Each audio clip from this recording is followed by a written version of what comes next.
کہ میرا باپ آپ کو بلاتا ہے تاکہ وہ بدلہ دے جو آپ نے ہمارے جانوروں کو پانی پلایا ہے۔ حضرت شعیب علیہ السلام کی بیٹی حضرت موسیٰ علیہ السلام کو بلانے آئی، شرم و حیا کا دامن نہیں چھوڑا، نگاہ نیچے تھی، بات بھی شرما کر زیادہ کھل کر نہیں کی۔ اللہ تعالیٰ کو اس کی حیا اس قدر پسند آئی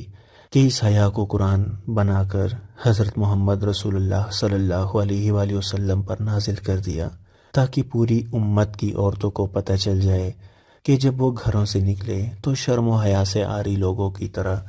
گردن اٹھا کر نہ چلیں، بلکہ دھیمی چال سے، کہ شرافت اور حیا ان سے واضح نظر آئے، جس طرح شعیب علیہ السلام کی بیٹی شرم و حیا سے چلتی ہوئی آئی۔ عملی اعتبار سے حیا کے 3 شعبے ہیں: اللہ تعالیٰ سے حیا، لوگوں سے حیا، اپنے نفس سے حیا۔